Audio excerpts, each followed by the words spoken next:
गुरुग्राम में बीजेपी की NRI cell निकालेगी उद्घोष यात्रा। विदेशी धरती से चुनाव का करेंगे प्रचार। 2.5 लाख से ज्यादा हरियाणवी एनआरआई। हरियाणा के सभी जिलों में निकाली जाएगी यात्रा। सीएम नायब सिंह सैनी हरी झंडी दिखाकर यात्रा को करेंगे रवाना। हरियाणा में 10 लोकसभा सीटों पर बीजेपी को मजबूत करने के लिए अब विदेशी धरती से भी एनआरआई प्रचार करेंगे। इसी को लेकर बीजेपी एनआरआई सेल के द्वारा प्रदेश में उद्घोष यात्रा निकाली जाएगी, जिसे हरी झंडी दिखाकर मुख्यमंत्री नायब सिंह सैनी रवाना करेंगे। गुरुग्राम में आज बीजेपी एनआरआई सेल की एक बैठक हुई, जिसमें उद्घोष यात्रा को लेकर मंथन किया गया। गुरुग्राम बीजेपी ऑफिस गुरुकमल में ये बैठक हुई, जिसमें एनआरआई सेल के तमाम सदस्यों ने हिस्सा लिया। हरियाणा के सभी जिलों से एनआरआई सेल के सदस्य पहुंचे। भाजपा प्रदेश प्रमुख संदीप देशवाल की अध्यक्षता में ये बैठक हुई। भारतीय जनता पार्टी के कार्यकाल में किस तरह से विदेश में भारत की मजबूती बढ़ी है, इन तमाम पहलुओं को लेकर एनआरआई सेल द्वारा हरियाणा के सभी जिलों में उद्घोष यात्रा निकाली जाएगी। इस उद्घोष यात्रा को हरी झंडी मुख्यमंत्री नायब सिंह सैनी दिखाकर रवाना करेंगे। मई महीने के पहले सप्ताह में इस उद्घोष यात्रा को निकाला जाएगा। हरियाणा प्रदेश के लगभग 2.5 लाख एनआरआई अलग अलग देशों में विदेशी धरती पर रह रहे हैं।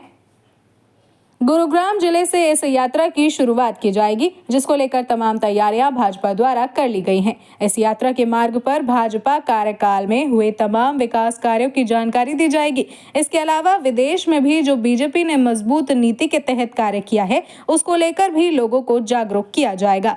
यही नहीं, हरियाणा के जो लोग विदेश में रह रहे हैं, वे भी बीजेपी का प्रचार प्रसार करेंगे। बड़ी संख्या में एनआरआई भी इस उद्घोष यात्रा में शामिल होंगे और हरियाणा के हर जिले में जाकर इस बात की जानकारी देंगे कि किस तरह से बीजेपी के कार्यकाल में पिछले 10 सालों में विदेशी नीति के तहत भारत की मजबूती विदेशों में नजर आई है।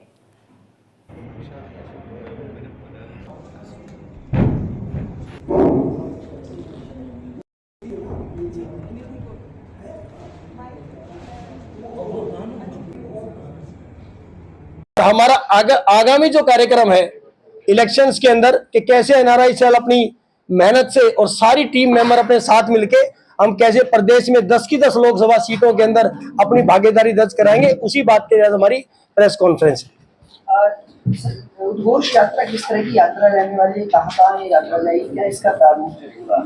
अच्छा, इसका प्रारूप मैं आपको बता दूं कि हमने सभी जिला के अंदर अपने संयोजक सह संयोजक एक बड़ी टीम बनाई अब की बार एनआरआई सेल ने, और प्रदेश के अंदर भी हमारी बड़ी टीम है। मेरे साथ सह संयोजक रजत भार्गव जी हैं, सुमन जी हैं, संजय जी हैं, कोमल जी हैं, सोशल मीडिया आईटी अध्यक्ष, और उधर नितिन बंसल है कोषाध्यक्ष, और हमारे कार्यकारिणी चोपड़ा साहब है, सीमा जी बैठे हुए हमारे साथ, और जितेंद्र जी हैं कार्यकारिणी सदस्य, एक हरीश दलाल है, और बाकी सोनू जी यहाँ के हमारे गुड़गांव के संयोजक हैं। आज का सारा देख रेख कार्यभार जो है वो सोनू की और पूरी टीम ने संभाला। उसके लिए मैं साथियों का तहे दिल से धन्यवाद देता हूं कि बहुत अच्छा अरेंजमेंट इन्होंने किया। तो हमारा स्वरूप ये है कि एनआरआई सेल कैसे अपनी भागीदारी दर्ज कराए। जैसे कि विदेश में मेरी अभी यात्रा थी, इंग्लैंड में, कनाडा में, अमेरिका में 4-5 महीने लगा के आया, तो वहां भी हमने अपनी भागीदारी दर्ज कराई। वहां पे हमने बड़े प्रोग्राम कराए, जैसे 15 अगस्त को कराया था तो सुनीता दुग्गल जी को चीफ गेस्ट बुलाया था, सुधा मैम का लंदन में प्रोग्राम कराया, कमल गुप्ता जी का इंग्लैंड में यूएस के अंदर कराया, कनाडा में कराया।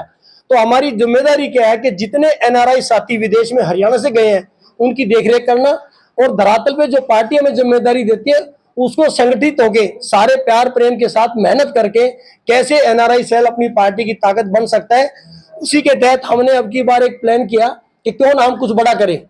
तो सारी टीम से विचार विमर्श किया और बड़ा खुशी होती है कि हर कार्यकर्ता, आज मुझे बहुत ही खुशी हो रही है, इतनी तादाद में आप देख रहे हो हरियाणा के कोने कोने से सभी साथी आए। उसमें हमने यात्रा का नाम दिया है कि एनआरआई सेल का संकल्प है। एनआरआई सेल का संकल्प, मोदी की गारंटी, जन जन का विश्वास, अब की बार 400 पार उद्घोष यात्रा भी हम ये एक ऐलान कर रहे हैं कि 10 की 10 सीटों पे कमल खिला के हम मोदी जी की झोली में डालने के लिए अपनी बहुत बड़ी भागीदारी दर्ज कराने जा रहे हैं। उसके लिए हमने एलईडी एक स्क्रीन ट्रक, बड़ा ट्रक हमने किया है, और 3 बहुत ही सुंदर गाने जो ऑलरेडी हमारे सोशल मीडिया पे वायरल है, उन 3 गानों के माध्यम से हमने मोदी जी के जो काम है और स्टेट गवर्नमेंट के जो हमारे काम है वो काम हम जन जन तक पहुंचाएंगे। और हमारी पूरी टीम इस यात्रा के अंदर अपनी अपनी भागीदारी दर्ज कराएगी। और हर डिस्ट्रिक्ट में हम जाके हमारे संयोजक, जैसे आपने देखा होगा कि जब मंत्रीगण चलते हैं तो एक एस्कॉर्ट यहाँ से लेके फिर अगले डिस्ट्रिक्ट में अगली एस्कॉर्ट आती है, तो ऐसे ही हमारे डिस्ट्रिक्ट की टीम, जैसे हमने शुरुआत की गुड़गांव से या जजर डिस्ट्रिक्ट से, तो वहां से फिर नेक्स्ट डिस्ट्रिक्ट में जाएगी, तो डिस्ट्रिक्ट की टीम उसको संभालेगी और पूरे डिस्ट्रिक्ट में हम घूम घूम के मेन सिटीज में, गाँव के अंदर और अपने गानों के माध्यम से, और उसके अंदर हमारा स्पीकर सिस्टम भी होगा जिससे लोगों के हम सवाल जवाब भी और अपनी बात रख सकते हैं। तो वो हमारा पूरे ऑलमोस्ट करीबन 20 दिन के करीब है।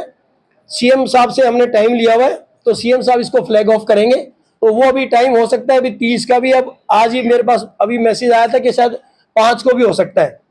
तो क्योंकि उनकी क्या है आजकल बिजी बहुत है, अभी भादोगढ़ में, कल पे झज्जर जिला की जो कार्यक्रम है उसमें सीएम साहब आ रहे हैं, तो हमें चाहते हैं कि अभी हमारा गुड़गांव से हो शुरुआत या फिर नजदीक आसपास से हो, उसमें पूरे प्रदेश की एनआरआई सेल की टीम अपनी भागीदारी दर्ज कराएगी और हजारों आदमी एनआरआई सेल के इकट्ठा होकर इसको फ्लैग ऑफ करेंगे और फिर सबकी ड्यूटीज लगेंगी। उस ड्यूटी के तहत सभी इस यात्रा को हम चाहते हैं कुशलता पूर्वक अच्छे से ये यात्रा हमारी संपन्न हो और पूरे हरियाणा के अंदर हर लोकसभा की सीट पर अपने कैंडिडेट को सपोर्ट करके एनआरआई सेल अब की बार अपनी एक बड़ी भागीदारी निभाने जा रहा है। जहां तक हमारी विदेश की बात है, तो जितने हमारे विदेश के संयोजक हमने बनाए, दीपक फोगाट है कनाडा से, बहुत संपन्न लड़का है, और राहुल शौकीन है यूके से है, और सरताज शेख है वो अमेरिका से है, सूची शर्मा है, प्राची जेटली है, और बड़ी टीम है यूएस में बनाई है, फिनलैंड से हमारे साथ, और एक फिनलैंड वाले का नाम क्या है, अनुपमा शर्मा जी है, उसके बाद शिवदत्त शर्मा जी इंडोनेशिया से हैं, ऑस्ट्रेलिया से हैं। तो काफी बड़ी टीम हमने बनाई है, उनकी ड्यूटी लगाई है कि वो लोग अपने अपने रिलेटिव्स को और फ्रेंड्स को वहां से कॉल करेंगे, सोशल मीडिया के माध्यम से हमारी हरियाणा के अंदर पार्टी को सपोर्ट करेंगे, जिससे हमें मैक्सिमम वोट मिले और हम अच्छी एक जीत दर्ज करा सकें। ये हमारा कार्यक्रम होने वाला है। संदीप जी, जिस तरह से आपने भी बताया कि कई देशों में आपने अपने पदाधिकारी बनाए हैं, विस्तार किया है एनआरआई सेल का, मुद्दे वहाँ के क्या हैं? क्योंकि जब भी चुनाव आता है तो मुद्दों पर बात होती है। विदेश में जो लोग रह रहे हैं वो किस तरह से देख रहे हैं भारत को और उनकी क्या सोच है, किस तरह का रिस्पॉन्स मिला? आज जहां तक मैं एनआरआई साथियों की बात करता हूं, मैं सबसे पहले आपको बताना चाहता हूं, मीडिया के माध्यम से भी एनआरआई साथियों को भी मैंने सोल्जर का नाम दिया है। ये एक ऐसा सैनिक है जो 7 समुद्र पार हमारे देश की आन बान शान के लिए अपना तिरंगा लेके हमेशा मोदी जी के साथ खड़ा रहते हैं, अपने इंडियन गवर्नमेंट के साथ खड़ा रहते हैं। तो उनको भी मैं सलूट करता हूं और धन्यवाद करता हूं। जैसे अपना सैनिक सरहद पर अपनी बंदूक लेके हम सबको चैन की सांस सोते हैं, वो अपनी जान की कुर्बानी लगाते हैं, ऐसे ही एनआरआई साथी, आप सबको मीडिया वालों को पता होगा कि राम मंदिर का जब ये प्राण प्रतिष्ठा थी तो वह 20-20 दिन के हर कंट्री के अंदर मंदिरों में जो एक जगमगाहट थी, वो मैं लाइव एग्जाम्पल मैं भी वहां था।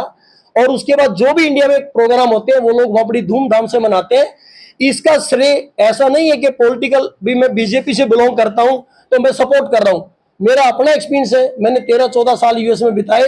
मोदी साहब के बनने के बाद उस एनआरआई साथियों में ये कॉन्फिडेंस आया है कि वहां पे पहले प्रधानमंत्री जाते थे, आते थे और चले गए, आगे पता ही नहीं लगता था। अब सारा मीडिया की हम सुर्खियां बन जाते हैं। मोदी साहब जाते हैं तो उनके सब अखबारों की, इलेक्ट्रॉनिक मीडिया की सुर्खियां बनते हैं। वो ये नहीं है कि मीडिया की वो इसलिए बनते हैं कि उन्होंने काम अच्छे किए हैं, ईज ऑफ डूइंग बिजनेस हुआ है, सारा सिस्टम ज्यादातर ऑनलाइन हुआ है। तो एनआरआई साथियों को एक ही चीज चाहिए कि देश में जाए तो उनको हैसल कम हो। भाई जैसे ऑनलाइन सिस्टम हुआ है, अब आप देखते हैं पासपोर्ट बनने का कितना इजी प्रोसेस हो गया, ओसीआई कार्ड बन गया। ओसीआई कार्ड बनने से क्या है कि आप लॉन्ग लाइफ यहाँ रह सकते हो, आपको दोबारा स्टैंपिंग नहीं करानी। पहले पीआईयू कार्ड होता था तो आपको वो 15 साल का फिर नजदीक थाने में जाके आपको स्टैंप कराना पड़ता था, वो हैसल खत्म होगी। फिर इतना ईज ऑफ डूइंग बिजनेस। देखिए, ये यात्रा हमारी गुड़गांव या झज्जर जहाँ से भी स्टार्ट होती है, वहाँ से हम स्टार्ट करके हर जिला हम इसमें कवर करेंगे। हमारे ज़िले के जितने संयोजक हैं, जिन जिन डिस्ट्रिक्ट में ये यात्रा जाएगी, वहाँ पर ये यात्रा संयोजक के माध्यम से, संयोजक की देखरेख में आगे चलेगी और जहाँ जहाँ उनको लगेगा सुटेबल प्लेस, वहाँ हमारी ये यात्रा काम करेगी। हम एलईडी स्क्रीन और हमारी कार्यकारिणी जो हरियाणा प्रदेश की है वो साथ रहेगी। और मोदी जी का जो विजन रहा है इस बार, कि इस बार 400 पार, उस विजन को हम साथ लेके चलेंगे और हमारी पूरी कोशिश होगी। और मैं तो पूरे जोश के साथ और पूरे होश के साथ कह सकता हूं कि इस बार हम 10 की 10 सीटें मोदी जी को हरियाणा से जिताकर भेज रहे हैं।